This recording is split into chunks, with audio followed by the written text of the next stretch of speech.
Thank you, Sandhya ji. Radhe Radhe. Good morning, good evening, everyone. Welcome to Daily Wisdom from Bhagavad Gita session.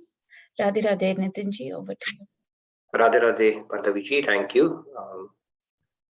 Thank you, Madan Bhai and Sunil Bhai, for a wonderful session. A very warm welcome to all of you to today's edition of Daily Wisdom from Bhagavad Gita. We've been talking about soul this week, and we will continue on the other aspect, on the journey basically that we have taken on this week, and trying to decipher what Lord Krishna is talking about the soul. Today we'll touch upon another aspect. Lord Krishna is going to say, why do you need to grieve? He's going to give another reason to Arjun, why do you need to grieve? And grief is what we are going to touch upon today. What causes grief? Why do we need to grieve? Grief is a function of dash and dash kind of a deal. We'll do that.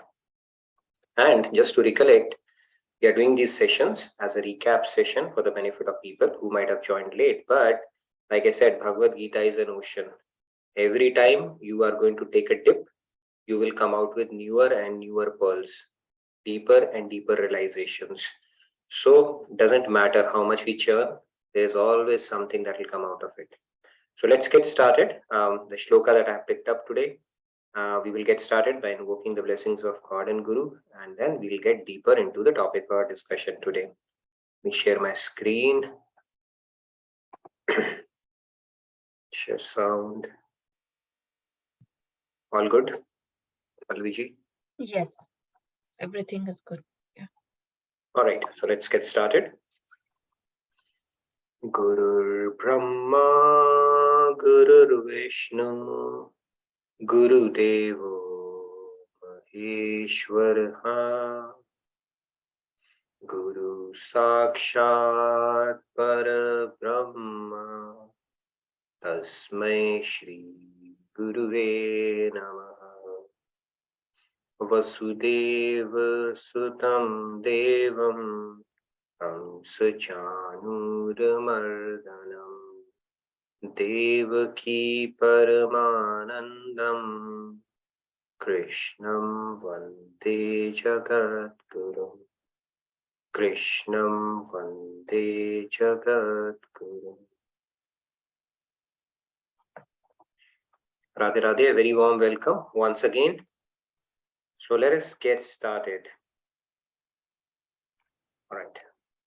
I picked up Shloka 2.226 today because this introduces the word grief.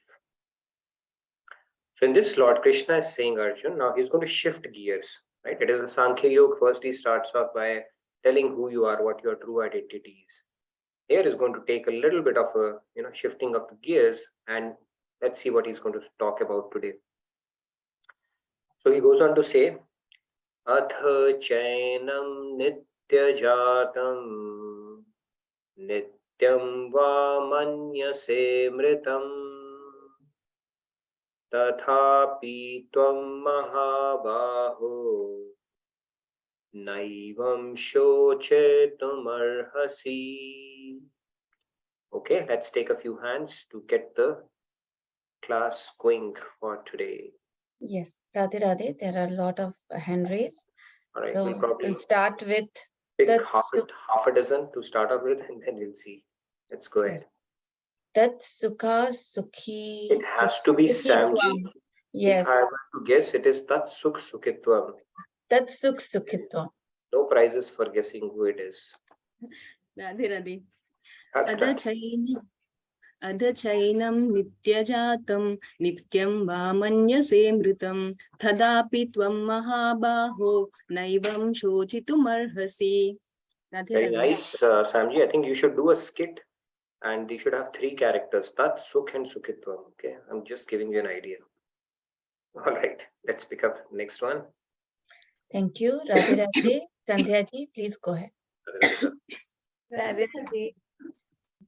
Ath chainam nityajatam nityam va manyase mritam tathapi tvamahabaho naivam shochitumarhasi. Wonderful, Sandhya. Very nice. Radhe Radhe. Ashutosh ji, please go ahead. Radhe Radhe. You need to turn your video on and show the sparrows behind. All right, Will please, good.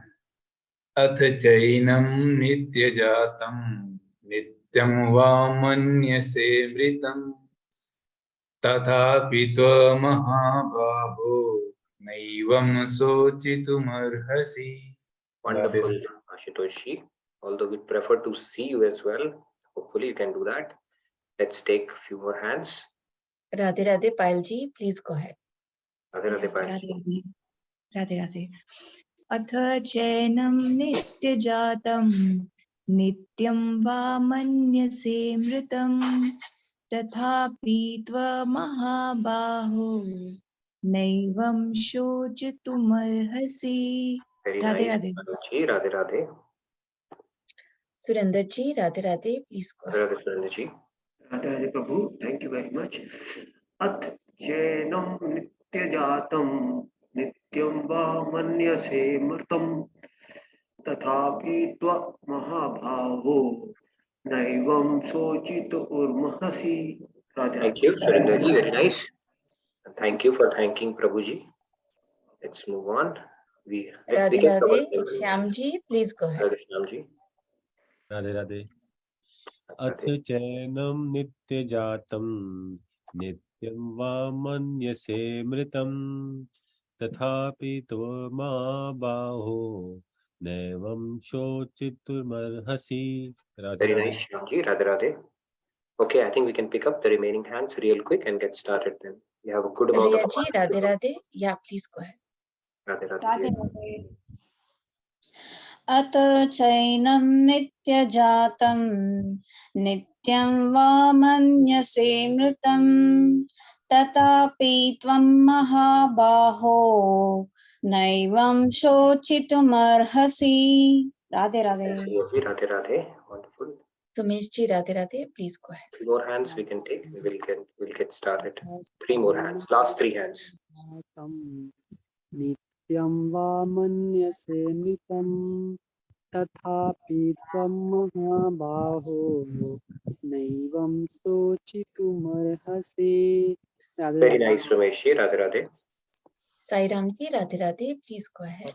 Radhe Radhe. Radhe Radhe अथ चैनं नित्यजातं नित्यं वा मन्यसे मृतं तथापि त्वमहाबाहो नैवं शोचितुमर्हसि. Very nice. Thank you, Sairamji. Last but not least, Ragiji. Ragiji, Radhe Radhe, please go ahead. Radhe Radhe Radhe Radhe, Ragiji.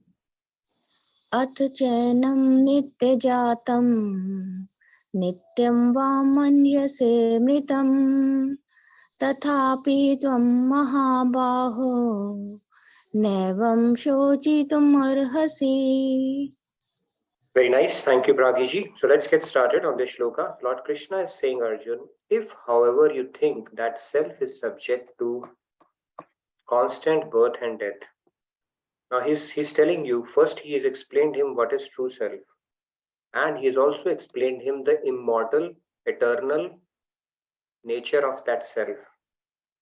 Then he goes on to say that if, however, that means there might be some other philosophies even during the time when Lord Krishna took birth. So he's saying if, however, you subscribe to some other philosophy, let's say, then and you consider self to be subject to birth and death, then also, O mighty armed Arjun, you should not grieve like this. Okay, that's what Lord Krishna is saying, and he's going to go on and explain that we're going to discuss in coming sessions why he's saying that. So let's get started. We're going to get into a little bit of technical discussion today. So 2.23, it spoke about weapons cannot shred, right? The immutable nature of soul, nor can fire burn it, water cannot wet it, wind can't dry it. We went through that. Nainam chindanti shastrani, when we did that. Then he further goes on to say that soul is unbreakable, incombustible, cannot be dampened, dried, everlasting, unalterable, immutable, primordial. Okay, so many qualities. That's who we are. Then the soul is spoken of as invisible, inconceivable. It's not something that you can see from the material apparatus, right? Stethoscope, microscope, they cannot catch it. They cannot really catch it, right? Other things are pretty evident and visible, but soul is not. And he's saying that is why you should not grieve for the body. He's saying that in this, and that's what we're going to discuss. And he's saying, even if you don't think it is subject to, it's not eternal or it is subject to the constant birth and death, still you should not, is what Lord Krishna is saying in this shloka. And then yesterday we have taken a step back today. He said that death is certain for one who has been born and rebirth is inevitable for one who has died. Therefore, you should not lament over the inevitable. So we'll pick up a couple of for the good discussion today. And yesterday we spoke about unmanifest, manifest, and unmanifest cycle that the soul goes through. Right? When we discuss the causal body, subtle body, and how this cycle keeps on repeating for the soul. So let's move on and get started with the topics that we are going to discuss. We're going to touch upon a few aspects today. Now, Kathopanishad also states a mantra similar to this verse, right? Eternal, immortal, ageless that we are talking about. Like it says, "Na jayate mriyate." It's there in Bhagavad Gita as well. The soul is neither born nor does it ever die, nor having once existed does it ever cease to be. We have spoken about this concept that it is eternal, immortal, and ageless, and it cannot be destroyed when the body is destroyed. And it does not born, it does not die. We have spoken about that as well, and it's basically unborn, eternal, immortal, and ageless. We've been talking about this. Still, if you look at it, the other aspect was if it cannot be slain or nobody can slay anybody, then why do we say that murder is considered a punishable offense? You would say, right? You cannot kill the soul. Why is it called a punishable offense? It's because the body is a vehicle for the soul. And destroying any living being's vehicle is violence, unless, of course, it's a call of duty. If you're fighting a war on the border, or somebody gets a capital punishment because of the sin that they might have incurred by flouting the laws of the land. And that is a different scenario. But if somebody goes ahead and kills somebody, he destroys the vehicle that God has endowed each one of us with to go from point A to point B or to complete our spiritual journey. It is considered violence. That is why it is a punishable offense even in this material world. The consequences are grave in this material world. The consequences are even graver in the spiritual world if somebody does that. Okay? There's a perfect justice there as well. So that should not be an excuse like that. There was a movie called Ux, right? This guy would go ahead and kill people and say, I don't do that. Na karta main. It's like God is doing all of that stuff. So he would justify committing murders under the pretext of he's not the doer there. Okay, and soul is always going to be there anyways. That's not the right attitude. And the Vedas actually, they go on to describe that killing of animals is also a crime. Forget about human beings because they're also souls.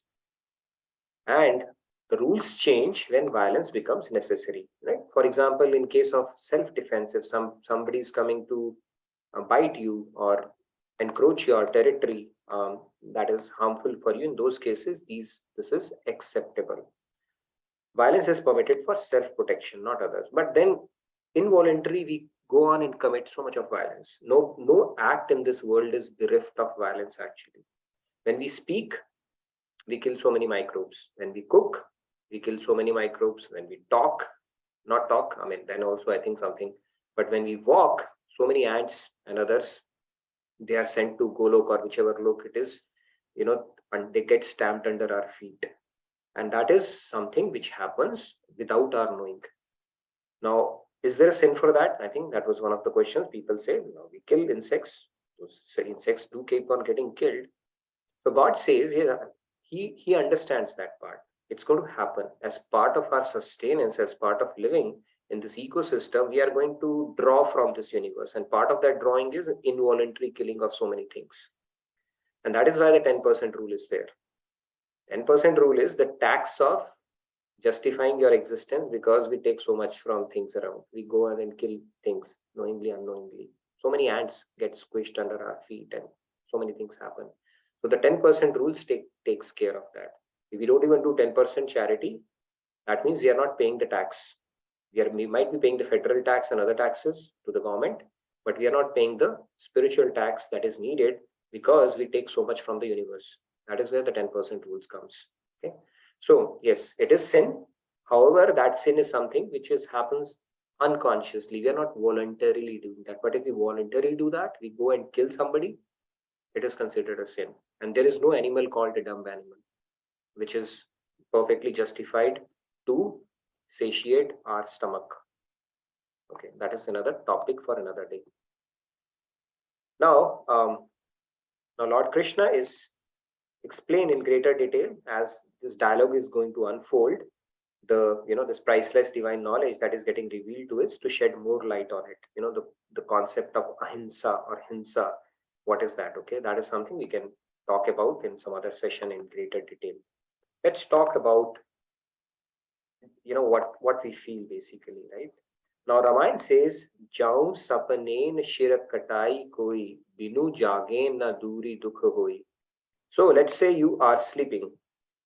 Sairamji, you had a question, or is it something that can wait until we complete? So It can wait. Rather, it can wait. We can take it at the end. Sure. No worries. So let's slow down. Sairamji, we can take him first hand. So Yes, Ramayana says that, see, if you're dreaming, let's say in your dream, what happens? Illusion of death is created because we identify ourselves with the body. And it says that even if in your dream your head is getting cut, you will perceive its pain until you wake up. You have to wake up, otherwise that pain. So there are dreams, right? It happens. Thank God it was a dream. When you wake up, that pain is there. And if you die in your dream, it's even more fearful. Okay, I died. And so many heart attacks actually happen in sleep only. That dream usually comes where you are falling, and you're not hitting the ground. It can happen. I mean, I have had those dreams. So far, no heart attacks, but these kind of dreams can come. And when you wake up, you're like, oh, thank God, it was a dream. So those kind of things happen. However, the death is so deeply ingrained in our system because we consider ourselves as a body. So we think our existence is going to cease. And why do we fear it? Because we are part of God. We are naturally eternal.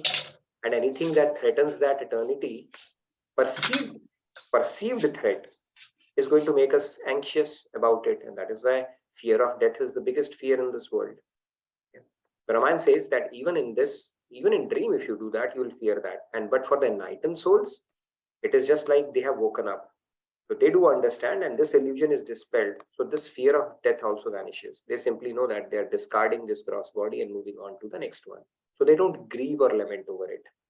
That comes with enlightenment. And that is where we are going to take another step towards that deeper understanding, so that we can also understand it in perspective and keep on telling our mind next time it starts creating anxieties around it, for various reasons. Now, in English language, let's talk about death a little bit. Okay. There's a popular idiom, as sure as death. Death basically, Yamaraj never misses his date with anybody. Okay, that's how it goes. And there's a joke I was telling the other day. There's a guy, Yamaraj goes to him, he said, all right, I've got my date with you. So this guy says, I have so many tasks pending. Can you please leave me aside, spare me for today, and I'll come along with you on some other day. I have got this thing to do, that thing to do. I have to go to bank, clear off my checks, and I have to pick up a fight with my wife. I have to settle score with this guy. So many things, so many unfinished businesses I have. So Yamaraj says, no, when I come, I meet. Okay, that is my rule. There is no exception to that rule whatsoever. So this guy says, all right, so at least have some tea with me. He said, all right, that's fine. So this Yamaraj puts some sedative in his tea. Yamaraj drinks it and he starts relaxing. Yamaraj is overworked. Right? His job description is pretty hectic, more hectic than you would probably imagine. And it's not interesting, right? Pulling the soul out of and cutting the astral cord and all that. So he's obviously stressed out. So the first time he felt relaxed and had a very nice sleep. Okay. And in the meantime, this guy looks at the list and his name is there at the top. So what he does is he takes that name and puts it at the bottom. Okay, and Yamaraj wakes up. He said, you know what? This is the best sleep I have ever had. And you are really nice to me. And I will make an exception to the rule today. So what I'll do is I will start from the bottom today and not go from the top.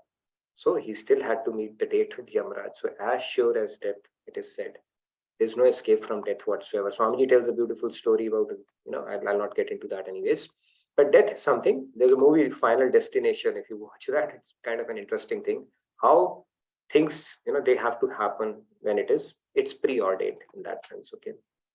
Now, Benjamin Franklin also said that only things that are certain in life is death and taxes. Okay, spoke about that. And the most certain thing in life is that we will meet with death one day. Psychologists categorize this fear as the biggest fear in life. Furthermore, I think they had one thing more about death. So Yudhishthir also, there's a story in Mahabharata where Yaksha was taking one Pandav down at a time. So when then Yudhishthir goes, because he was losing his brother, he was sending them to get water, and Yaksha was there who was asking them questions and then actually taking them into the well. And then finally, Yudhishthir goes to see what's happening to his brothers, and Yaksh said, if I'm going to ask you a question, and only if you answer it correctly, then I will spare your brothers and give you the water that you're looking for. So he said, all right. So the first question he asks Yudhishthir is, Kim Asharyam? Kim Asharyam, what is the most surprising thing in this world? And Yudhishthir says, the fact that everybody is dying around us and still we feel that we are immune to it, or it's not something that is going to happen to us. That is the most fascinating thing about the world. There's another story of Bhim. Bhim, as you can see, he was, another name of his was Vrikrodar, basically. He would eat like a wolf. And people used to consider him glutton. So one day what happened is, when they were sitting in their palace, Yudhishthir was there as well, and Bhim was there as well. And there's a guy who comes to Yudhishthir and says, I need, he was asking for something, maybe some gold stuff or some kind of a mudra or anything. He was basically making a request to Yudhishthir. And Yudhishthir was busy at that time. And he said, okay, why don't you come tomorrow? He was very busy in his work, and he said, come tomorrow. And Bhim listens to that, and Bhim goes on and says, all right, let's distribute sweets and let's burst crackers and let's have a celebration. Do you like Diwali today? So everybody follows his order. He's also one of the princes, right? And there's a grand celebration that starts happening outside Yudhishthir's palace. And Yudhishthir wonders what's going on here. And he asked Bhim what's going on. He said, you know what? There's a cause for great celebration. Don't you know that, brother? So Yudhishthir asked him why. He said, you have conquered death. Yudhishthir said, how? He said, this guy came to seek help from you and you asked him to come tomorrow. That means you are very sure you'll be alive tomorrow and you'll be able to give him what he's asking for. So it is a cause for celebration. Then Yudhishthir thinks, this guy looks glutton, but apparently the fat has not gotten into his head. He's talking a lot of sense here. So the point here is, death is something that nobody can escape. And we don't even know how far away we are from that exit point. Not a matter to get scared, but just to put things in perspective. So we'd always talk about age, right? Age is not how old you are. Age is how far away you are from your exit in this birth. And that nobody knows. And that is where it said that every moment lost is gone forever, and it should be utilized in propelling or channelizing towards your spiritual growth, as opposed to letting it fritter away. In Patanjali Yoga Darshan also, Abhinivesh is called as an instinctive urge to survive at all costs. It's mentioned as a trait of the material intellect. Survival instinct for humans. There are some amazing stories, 72 hours or anything that you see, you will see to what length humans can go to survive. That instinct is so deeply ingrained in us. Okay. There are a lot of survival stories like that, with gory details. I'll not get into that. All right. So then the question is, what are Vedas in this particular thing? Vedas are saying that this particular verse rather, because Lord Krishna is saying that even if you don't subscribe to this philosophy that soul is immortal, why is he saying that? It seems like at the time of Lord Krishna also, versions of Buddhist philosophy or renewed animation. I think although it subscribes to reincarnation, but there are some differences there. And non-permanence of the soul existed. We'll look at some of those. And he's explaining that even if Arjun subscribes to these philosophies of renewed animation of the self from life to time, there is still no reason to lament. And what are the philosophies? Let's look at it from a Vedic standpoint, right? So if you look at it from Veda's standpoint, these are the school of thoughts. accept the Vedas, these are called Astik Darshans. And they accept Vedas as a source of reference. They accept the eternal, unchangeable soul as the self. So Vedanta Darshan, Mimamsa, Nyaya, Visheshik, Sankhya, Yoga. Within Vedanta, you have Achintya, Veda, Ved, Dvait, Ved, Vishishta, Dvait, Vishuddha, Advaita, Ved, and Dvaita, Dvait, and all that stuff. So all these, basically, the commonality between these is that they accept Vedas as the authority. And all of these accept the concept of soul as eternal, unchangeable, like we have been discussing. In addition, there are other aspects like Charvakvad, and within that, Yoga Charvad, Madhyamikvad, Vaibhashikvad, Swatantrikvad, and Jainism. So in these philosophies, like in Buddhist schools, some of the schools of Buddhism, it talks about they do not accept the existence of a permanent soul, and instead maintain that there is a stream of renewed animation from lifetime to lifetime, which ensures continuity of the individual. So there are different categories there as well. Shunya, and I don't have the exact details, but there are nuances to it. Okay. And if you go to Jainism, it speaks about the soul is the same size that of the body, and hence it is subject to change from birth to birth. So it's like if you become an ant, your soul becomes small. If you become an elephant, it becomes large. That is what Jainism says. Okay. So there are other philosophies which look at the soul in a different way. But if you go to the Astik Darshans, which refer to Vedas, the definition is very consistent. Right? It is very small. It is situated near your heart. It is the symptom of it is consciousness, and it pervades the body like chandan or the fragrance of flowers. So all that definitions are consistent, and it transmigrates, and it carries the subtle body and causal body for it. So Vedas go into great detail of explaining soul, not just soul, but what it carries from lifetime to lifetime as well. It goes on to explain it beautifully. And some of these concepts of reincarnation that we're talking about, you can go and search for Dr. Brian Weiss.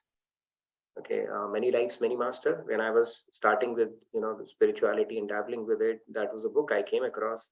Even in Western philosophy, if you look at some of the leading psychologists, and they talk about the concept of reincarnation in great detail. And in fact, this doctor actually goes on to heal people through life regression. Right? If somebody is a glutton, they might have died a death in their previous lives, and they might have died because of a famine or not having enough food. So he would take them back to that regression and then get to the root cause, and that would help them heal as well. So that is how he would heal. And I think his daughter picked up on that and started doing the same as well. So there are enough references for you to check it out, and it just makes sense. Reincarnation is the most plausible, logical way of looking at life, and explains so many things. And if you take reincarnation out of the equation, so many things just don't make sense in this world. And it becomes a very unfair life. Somebody is born with a handicap to begin with, right? It could be a physical handicap, it could be an economic handicap, it could be an emotional handicap based on where they are born. If I'm born in Somalia, right, spirituality is something that would probably not come so easily to me. So is God going to keep some people at a disadvantage to begin with and some people advantages? That itself doesn't make sense, right? Because it is a perfect creation, and there is a rule or a method to this madness that is dictating what is happening to each one of us. And reincarnation is the concept that helps us explain that. And our Nyaya Darshan, Astik Darshan actually go on to explain it in great detail and great depth, which makes perfect sense if you think deeply about it. I mean, common sense will make you believe that what they're saying actually makes complete sense.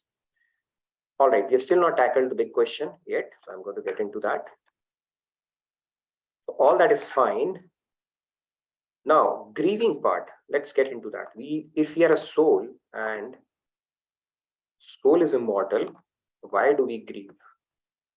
What is the cause of grief is what we are going to look at a little deeply, right? First of all, we are a soul. That concept itself is novel for us.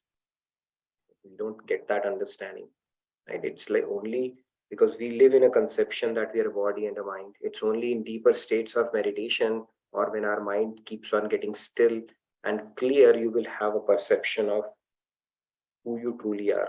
You're not this body, you're not this mind, and all that stuff, right?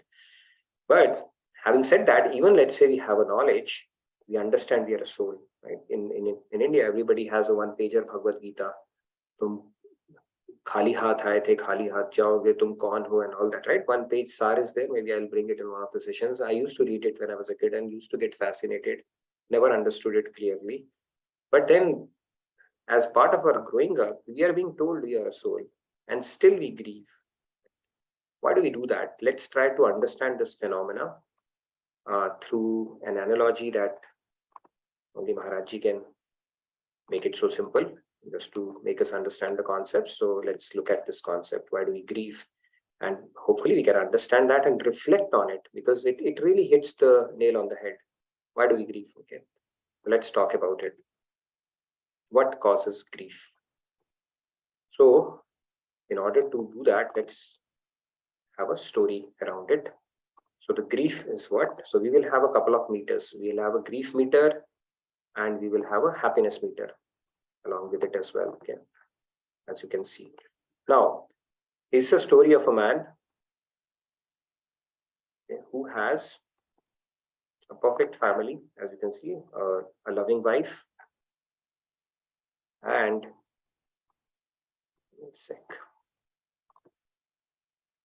and children as well. Perfect family, as you would imagine. So what happens is, one day he dies.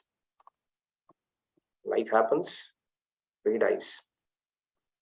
Now what happens is, his wife, when she comes to know about it, her reaction is she faints. She's not able to bear that pain. She was so madly in love with this guy.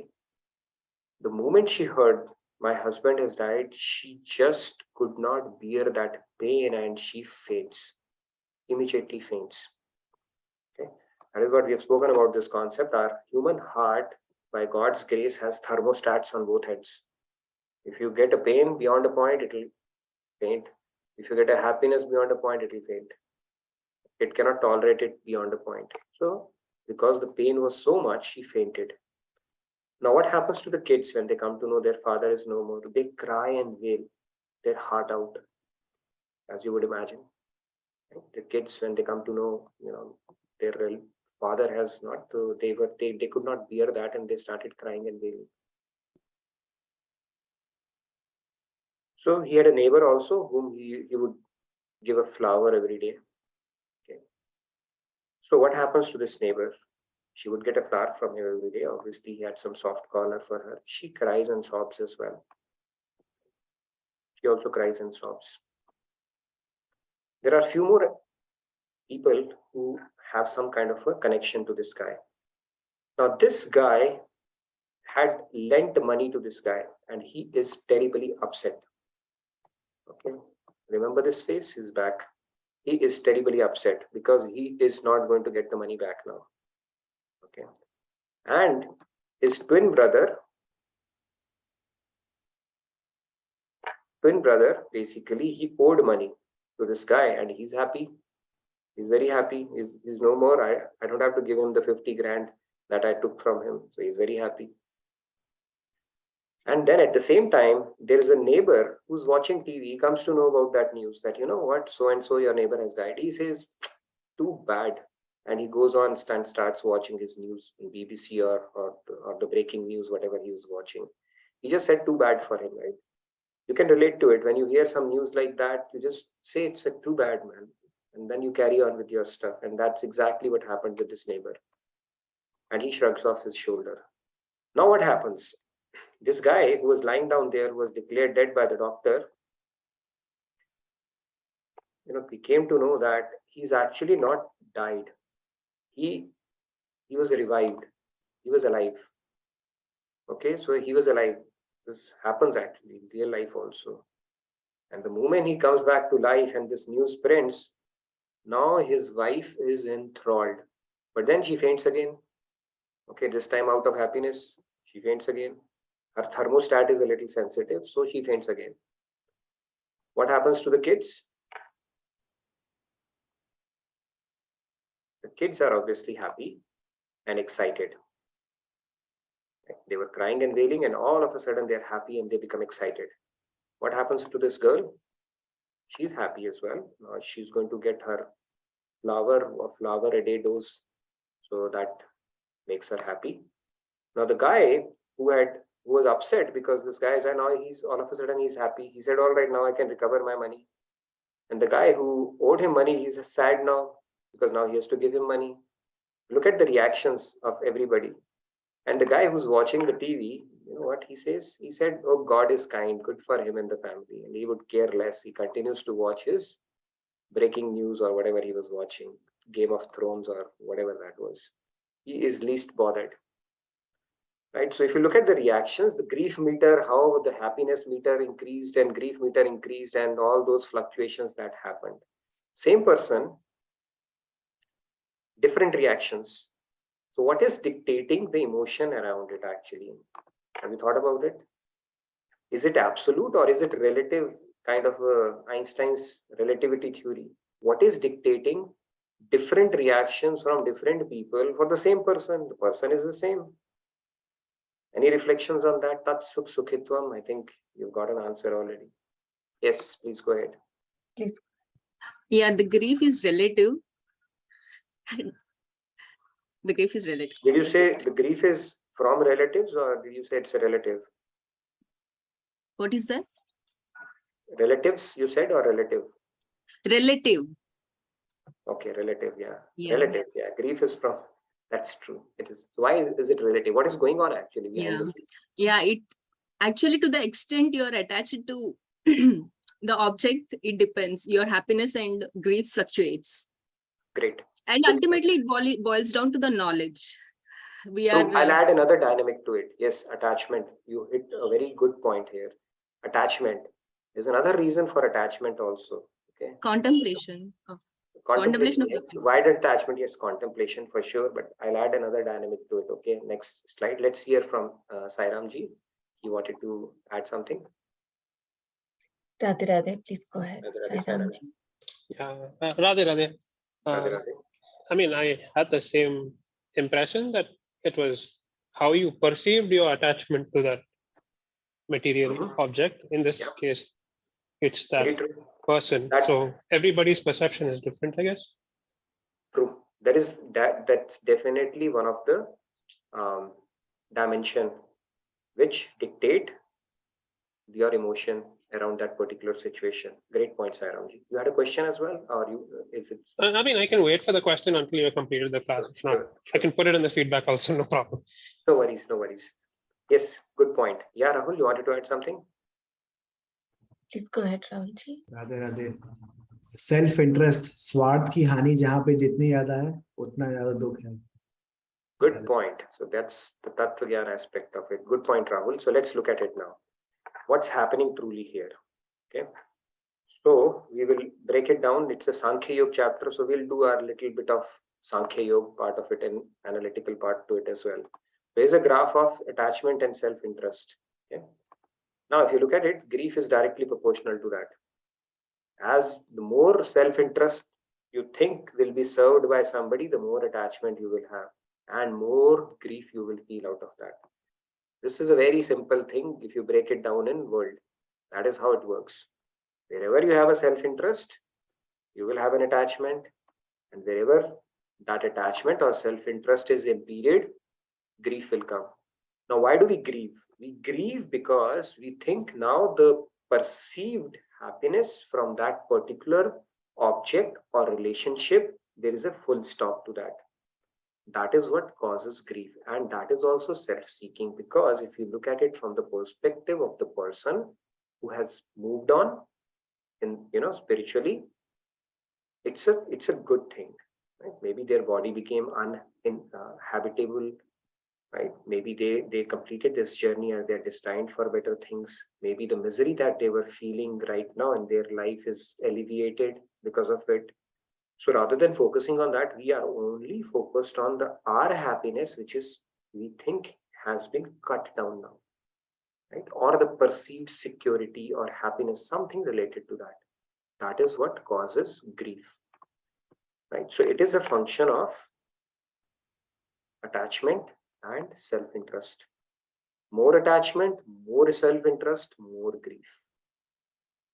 So the wife has the most intense attachment to her husband because she thought he's good, because her self-interest was probably highest amongst everybody, and that is why she kept on fainting with happiness or with that.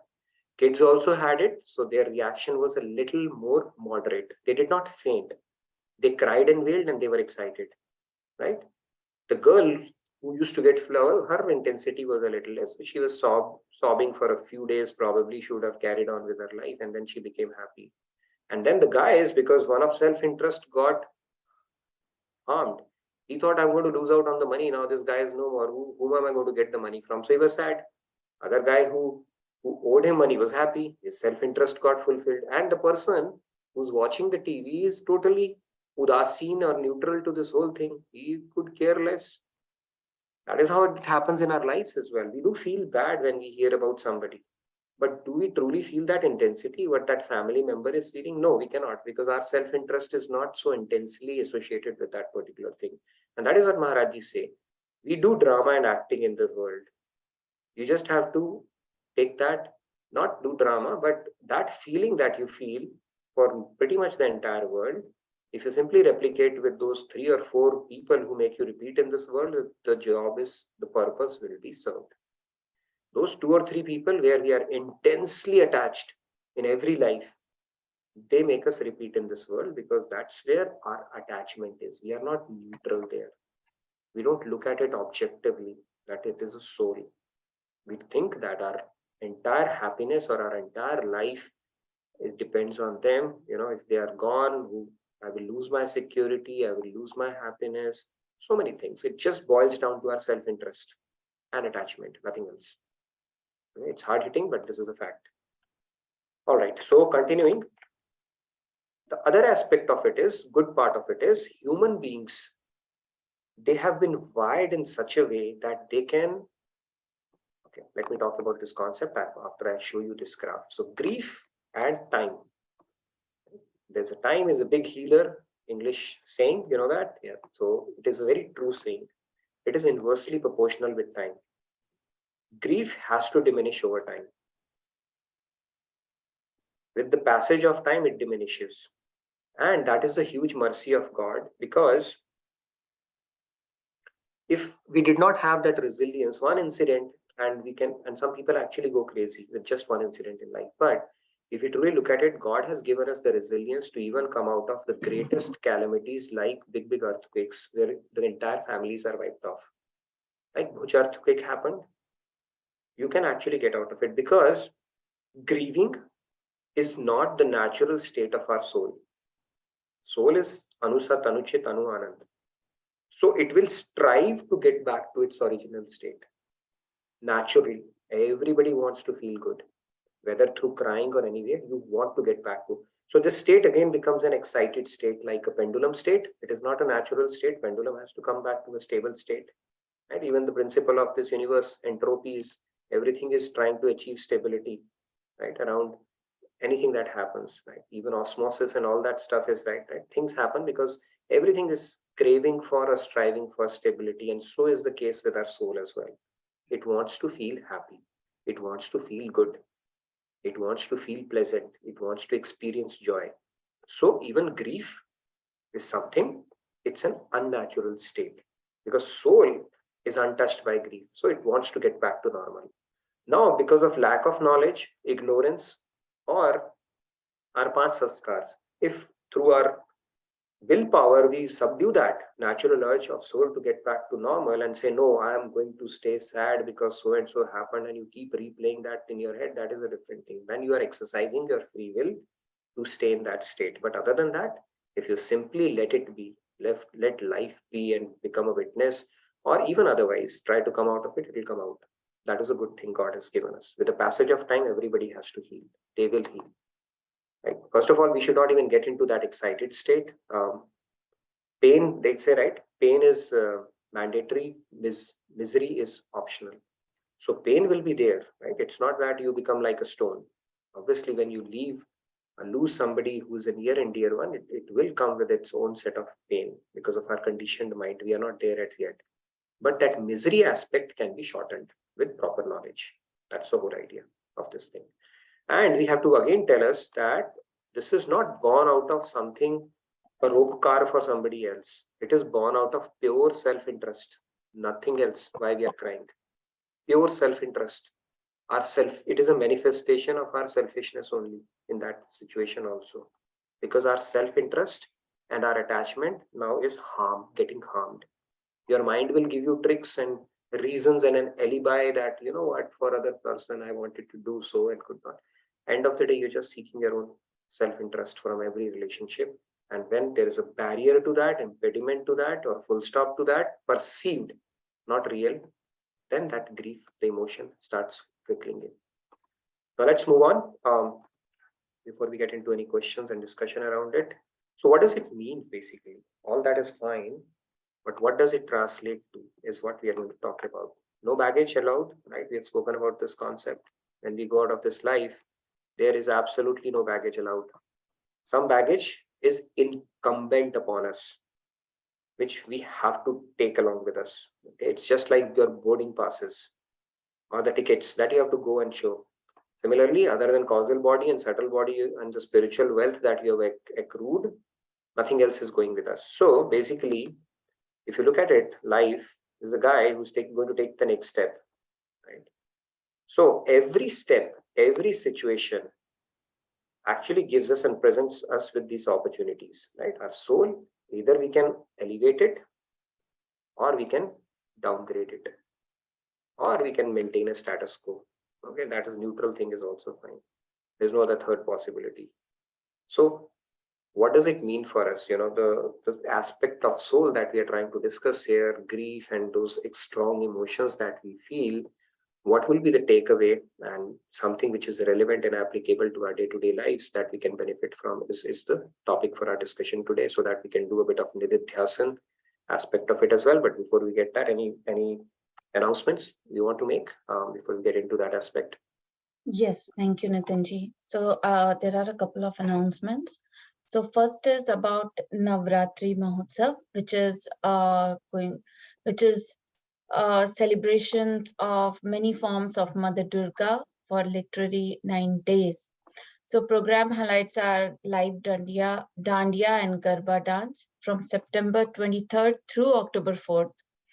And Ghat Sthapna, mouth-watering festive food, puja, firecrackers, Dashera celebration, Lalita Sahasranam chantings. So I have posted just the link here to register, and the good part is entry is free, and it will be live on YouTube as well. Wonderful. Entry is free. I can't believe it. That's going to be awesome, right? Everybody, everywhere it's being charged. Free Garba, free delicacies and festive atmosphere. You don't want to miss out on that. So please do check it out. Can't believe, yeah. And then a second announcement is for please join us for new Navratri series on Mahisasur Mardini Stotram, learning the meaning and practice chanting ceremony. Mondays to Fridays, 6:30 a.m., which will be 5 p.m. IST. I'm going to post the Zoom link in the chat just now. And Shraddh or Pitru Paksh that is going on currently, and there will be Radhakrishna temple is offering puja, Shraddh puja or Tarpan puja on September 25th, starting 1:30 p.m. So all the details, I'm going to put that in the chat as well. Now, next is about Swamiji's tour in US and India. So in US, Life Transformation Program, that is LTP with Swamiji, is going to be September 17th through 23 in Chicago, Illinois, and September 24 to 30 in Sunnyvale, California. I'm going to post the details in the chat again. And India tour details, we are going to keep posting ahead. It is going to be from October, November, December. And all the details, I'm going to put that in the chat. Thank you so much. Thank you. Also, we have Maharajji's centenary celebrations coming up. I would encourage you, if Maharajji has touched your life, directly or indirectly, start thinking about stuff, how you can express your gratitude. It could be in form of preparing for a bhajan, preparing for a skit. Stay tuned for more details. We would really like to have your participation in that event, because it means a lot for us. And the very fact that we are sitting here today and discussing this, it's all coming in from Maharajji, right? And the blessings that we have received from him cannot be, it is priceless.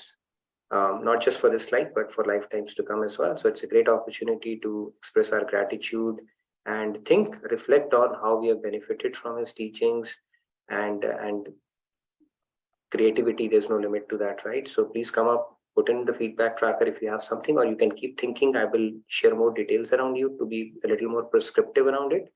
But do look out for that opportunity. Get the thought process going. If you have some ideas, put it in the feedback tracker, and we can work through that. All right, now Sai Ramji, you had a question. I wanted to get back to you first before anybody else. So let's take your question and then get the discussion going for what we have discussed today. Yes. So 10 o'clock, Ramji. we will have our officially, we can wrap up our session around 10, and then last 15 minutes we spend on our devotional segment where we can have some recitations and chantings as well. Yes, Sai Ramji, please go ahead. Please go ahead, Radhe Radhe. Radhe Radhe, thank you. So I'm not sure if this is going to help with my spirituality or not, but this question just came up, and it has come up before. This is regarding like killing animals for sport, and going back to like the very first slides you were talked about. I was kind of wondering how it was permitted in previous yugas where Kshatriyas could kill animals for sport sometimes. Akhet. Yeah, I don't know about that, to be honest. Akhet, right? I know Kshatriyas, they used to kill deers and all those things, right? They would hunt around. Was it permissible only for Kshatriyas under certain circumstances? I don't know about that. I think that might be a good question to Swamiji to ask. But yes, you've got a valid question, because our scriptures say that ahimsa param dharam, right? So under what conditions, or was it even permissible, right? Or Kshatriyas with higher sense of knowledge and sense of duty, would they do that or not? I don't know that. I can ask and check it up, but I think this is a very valid question that you have asked. Even the Bali Pratha for that matter, right? I was checking out a little bit, it is like mass, they say that, like, for example, under a particular situation, circumstance, and I think Muhurat and all that stuff comes into, in Karam Kand aspect of it, where you put a bali of an animal, right? So essentially the guy who's going to execute it, they say that mass, basically that means I am actually doing this, and that animal would get human birth immediately, and when I come into this yoni, you return the favor to me. Okay, so those kind of things are there. Anyway, you don't get into Karam Kand part of it too much, but those kind of provisions are there. But I don't know how much of that is applicable in today's world. But this is a very valid question. I can certainly check it out. I think one question came up on euthanasia. One is then I'm making note of it, which I would probably like to get. I would like to get Swamiji's insights into this question. So I'm not. It's confusing, because even today there are so many people who kill animals for sport. Like they do fishing just for sport, and it's not. I mean, in today's world, I don't know. In previous also, was it permissible? Yeah. Certain people, kingly and all, I don't know. I'll have to check that out. But scriptures say very clearly, the principle says that ahimsa is forbidden. It is a binding karma, and you can only imagine if you are actually making somebody go through the pain, you'll have to endure that as well, right? Dhritarashtra story we had heard about in Mahabharata. He did that for that swans. He made them blind, and what happened? We know that, right? So there are enough examples around that, but I think it's a very valid question. I can get more clarity on it. Yeah, Thank you. Nitinji, if I can a little bit add to that, Urviji has mentioned in the chat that if animals are being killed for fun, and that is definitely sin. And those times, those kings, they used to practice, only kings, because they had to fight war, and that is why. And fight war, yeah. Is it for amusement or fight war under certain things? Was it permissible? Yeah, those kind of things. I think we'll have to get into the specific nuances of it. Yeah, because even I used to wonder, why would they are allowed, right, when they go out?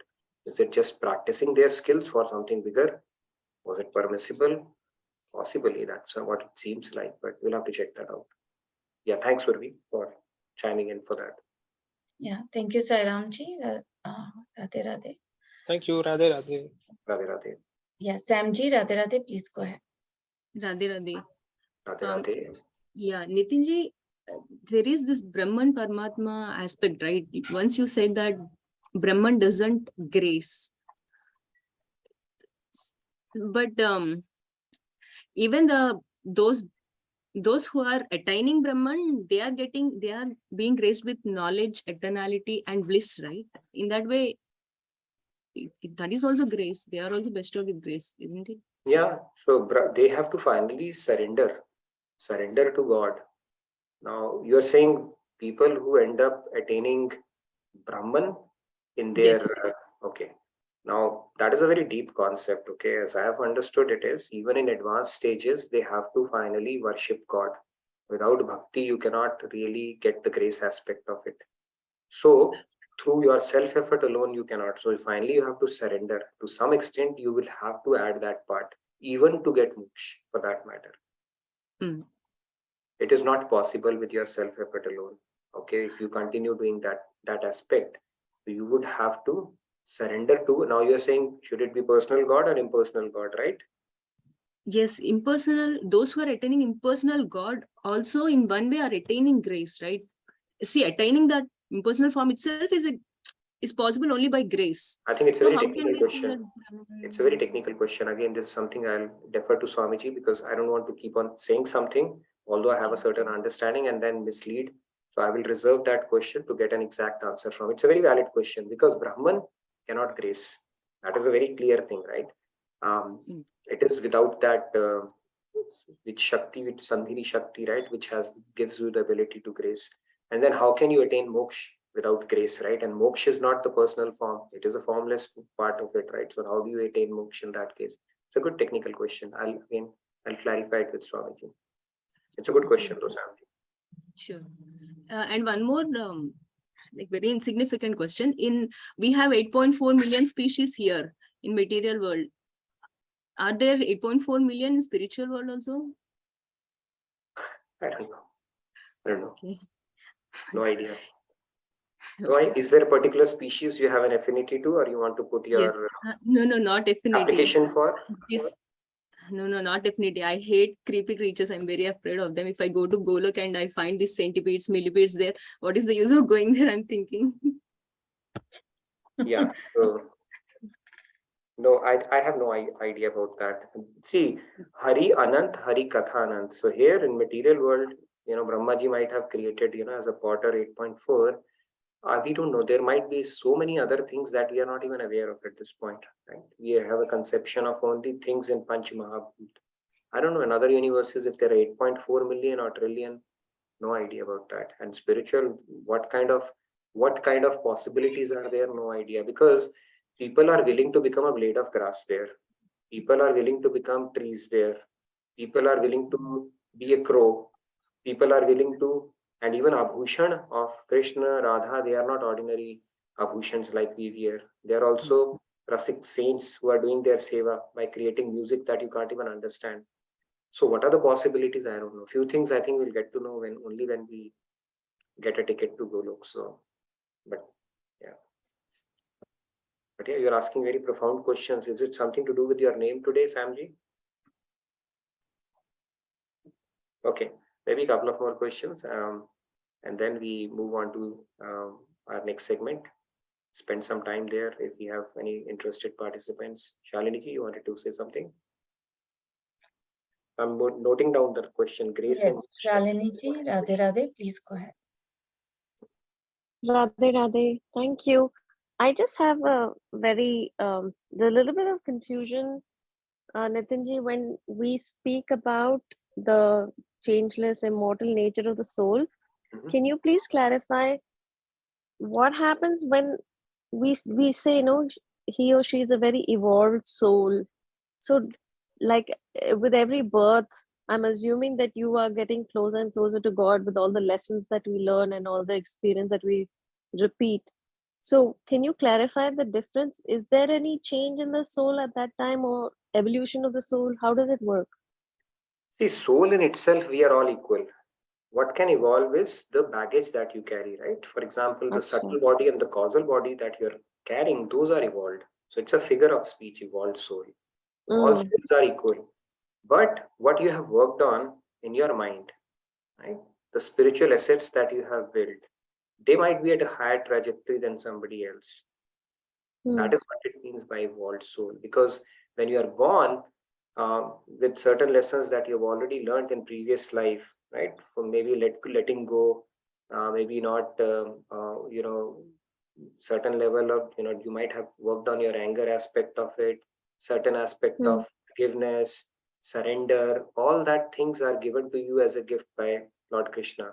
Now, it's not a soul, it's a baggage that you are carrying. So it's the mind, the sukshma body that you are carrying along with, that is evolved. Some people are more evolved than others in that sense. Only God and Guru would know who is at what stage. We won't know that, right? So this is what it means. But soul are all equal. Soul is actually a state from that sense. Yeah. Okay. Thank you. Thank you. Okay, real quick, we can take two more. Yes, Kumarji, Radhe Radhe, please go ahead. Radhe Radhe Nitinji, Radhe Radhe everyone. I'm enjoying the program in Chicago right now, every day. Beautiful program.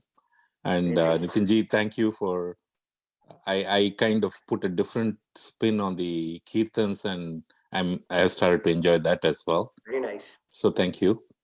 And my thoughts is, I don't think it, if a king kills, it's not sin. I think everyone is, all souls are the same, right? So you, as a soul, they are the same. They'll have to incur the same sin. But why are they killing, right? If they kill, like when Rama killed the deer, he was actually killing the demon, right? And whenever he was killing the demons, he was trying to take care of dharma in the world. Similarly, Krishna, what he did as well, right? But I think what I would think is probably in Satyug, there were really, people did not go hunting. And of course, I think self-defense, right? If something comes, if a tiger comes jumping at you, you obviously have to kill it. Otherwise, it's going to kill you, right? But I'm thinking in Satyug, things were much more peaceful than we had Treta Yuga, where things were a little worse, and then of course Dwapar Yuga, which became worse. Of course, what to talk of Kali Yuga, So I think the soul will have to take that sin if you try to kill something. Yeah. Except for self-defense. Common sense says that, scriptures say that, but what I'm trying to understand is, are they permissible for certain occupations, such as people who would fight wars and stuff like that? I don't know that. That's why I didn't put a line in the sand and say this is what it is. I get it. That's what common sense tells us as well. But if there are any exceptions, I would like to clarify that from Swamiji, is what I'm saying. Sure. Thanks, Nitinji. Yeah, no worries. Thank you. Right. Surendraji, Radhe Radhe, please go ahead. Radhe Radhe Prabhu Nitinji, should we take it that the hunters and the murderers are the agents of Yam God? Hunters and the murderers, at a particular time they murder somebody. That means relieving the soul of that body. That means at that particular time, death being certain, they are acting as the agent of the Yam God, Yam Dev. They're acting as a Yamraj, agent of Yamraj. Right? Yeah, serving Yamraj. That okay, take this soul out. So you have to hunt this animal or murder this boy or this body. I think it'll not be an interesting occupation to get into, becoming servant of Yamraj. So therefore, we'll leave it to Yamraj. Such a pleading can be made before the court, criminal court, who is sentencing the murder under 302.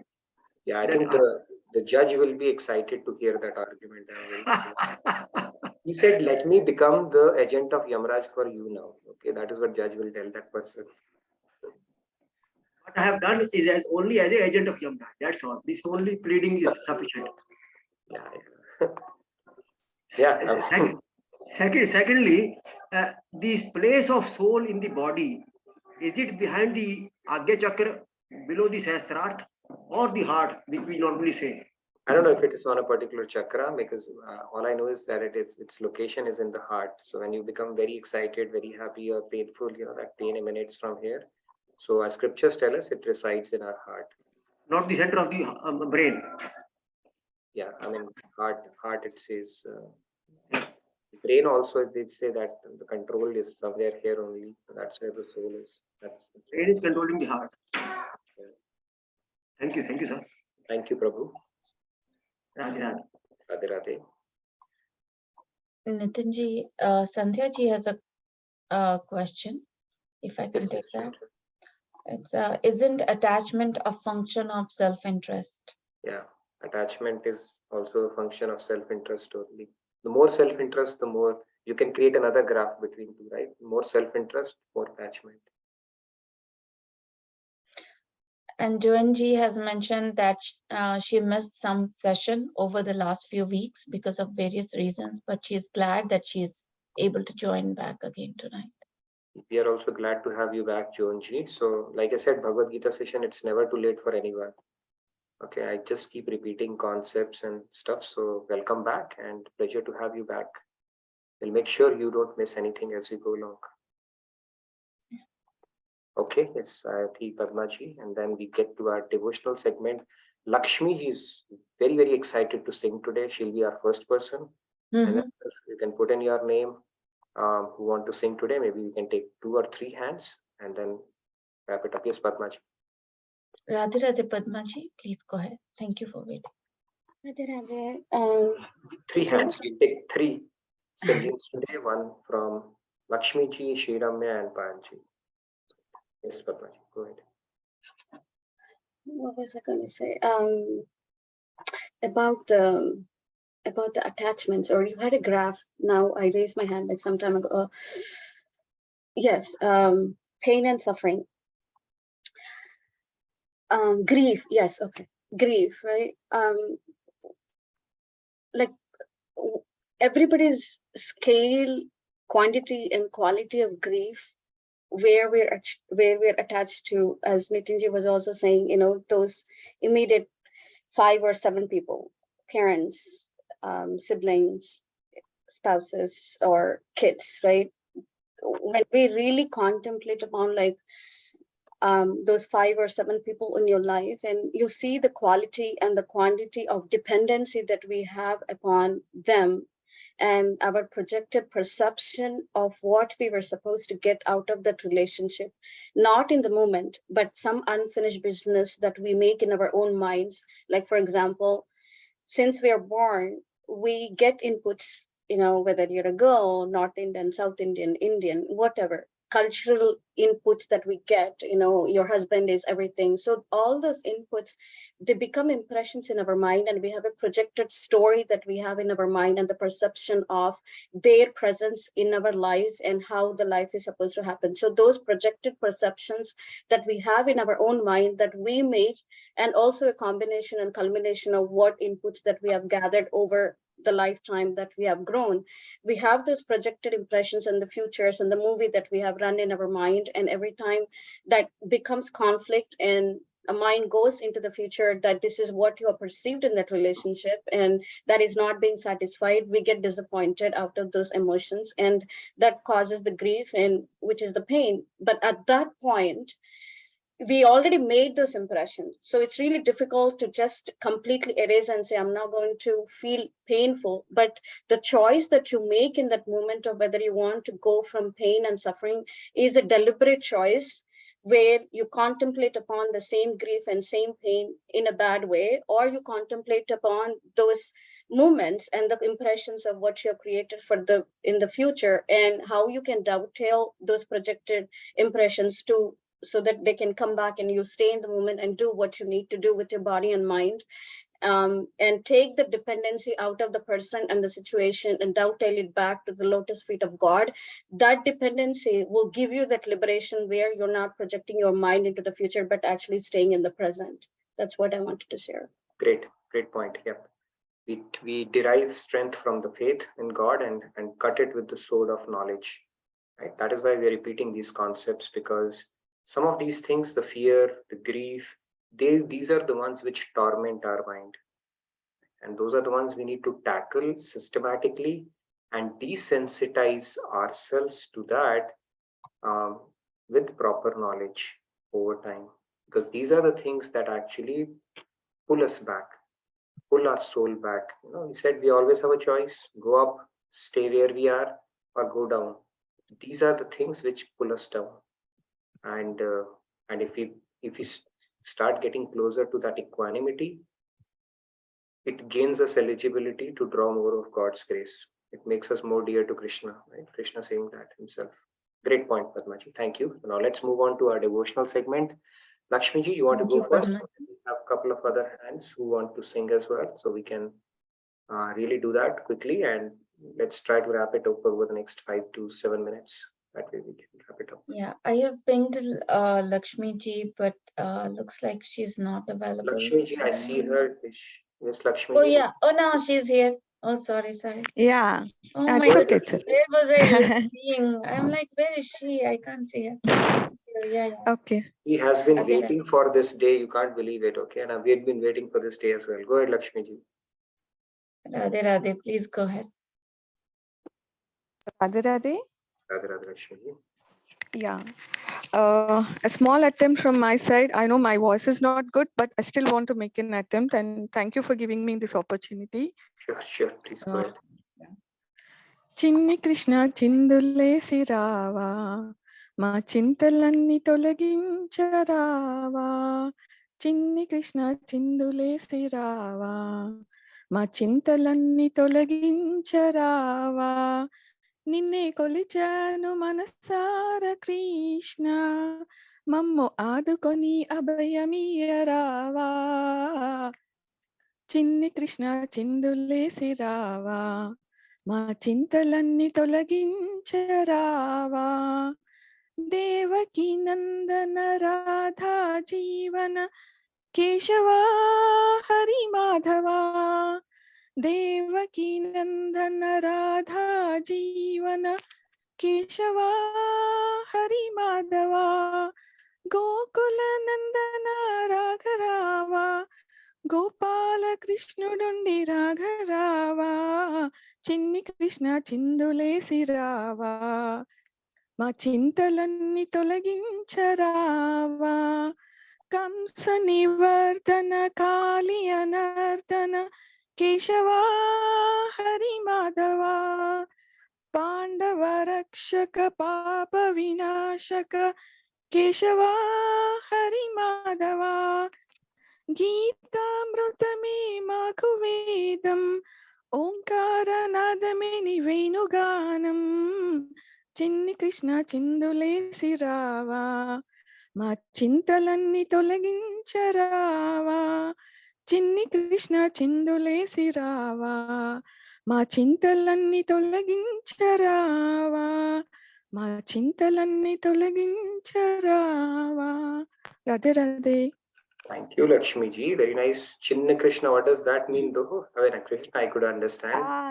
Yeah, this is Krishna describing about Krishna, but assuming is in his young age. Okay, got it. The smaller baby. Very nice. Yeah. Your excitement was very palpable, and I know you've been waiting to recite this one. I'm glad you have done that, and it has been a remarkable journey seeing you come a long way, Lakshmi ji, from starting to attend the sessions and recitations, and now you've started singing as well. So thank you so much. Beautiful. All right. Thank you. Beautiful. Wonderful. Thank you, Lakshmi ji. Thank you, Radhe. Joji, you wanted to sing as well, or? Yeah, I was gonna give it a shot, seeing that Navratri is coming up. Okay, real quick. Yeah, I perhaps will just do do the verse without the chorus and just to speed it up. Okay. So this one is called Tuma Vinti Sano. Tuma Vinti Sano Sabke Kalyan Karo Jagka Saharadika Karke Udar karo Durga, उदार करो दुर्गा तुम विनती सुनो सबके कल्याण करो जग का सहारा दिखा करके उदार करो दुर्गा उदार करो दुर्गा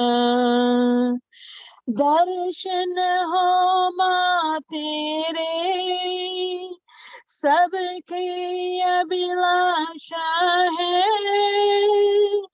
मन में रहो तुम सबके तुमसे यही आशा है दर्शन हो माँ तेरे सबकी अभिलाषा है मन में रहो तुम सबके तुमसे यही आशा है क्या मेरा क्या उसका ये अपना पराया क्या सब ज्योति जला करके रोशन कर जग सारा रोशन कर जग सारा तुम विनती सुनो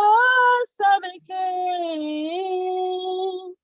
संसार तुम्हारा है कभी धूप कभी छाया है एक दिन से जाना है जो भी यहाँ आया है संसार तुम्हारा है कभी धूप कभी छाया है एक दिन से जाना है जो भी यहाँ आया है क्या रंग है जीवन का क्या रूप है मानव का तुम ज्ञान बरा करके उपकार करो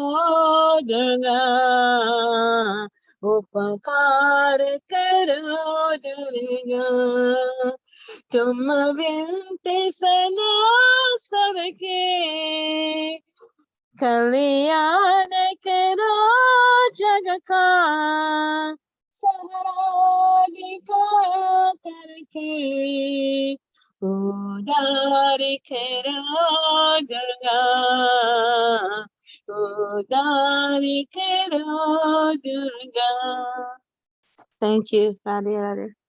Thank you, Joanji. That was very nice. I think Hindi is not your first language, but it's very melodiously sung. And I like the fact संसार तो माया है और आपने ये गाना बहुत अच्छा भजन बहुत अच्छा गाया है. Thank you very much. Loved it. Thank you, Joanji. Such a wonderful singing. I think we need to learn this bhajan. Beautiful, beautiful bhajan. Yeah, very nice rendition. Loved it. Thoroughly enjoyed it, Joanji. Thank you. Thank you. Appreciate it. We'll quickly take Sri Ramya ji and then Payal ji. We are going to preserve you for the last. So Sri Ramya and then Payal ji, and then we will close the session for today. By the way, tomorrow we are going to talk about how glorious we are. Okay, so a lot of talking about death and stuff. Now we'll talk about the positive stuff, how glorious we are and what all we are, capable of doing. So we will get into that aspect of it. Yes, Sri Ramya, real quick, go ahead, please. Radhe Radhe Ramya ji, please go ahead.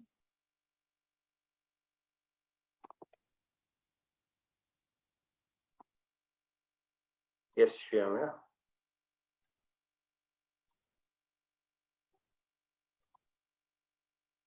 Can you hear us? Yeah, we can't hear you, Sri Ramya ji, we can't hear you. Okay, so yeah, can we get back to her? 3, 2, 1. All right, Shri Ramya, I think looks like she's trying to unmute. Ramya ji, are you there? I think something has gone wrong. All right, so let's move on to Payal. Let's quickly. Payal ji, Radhe Radhe, please go ahead. Radhe Radhe, Pallavi ji, Nitin ji, and everyone.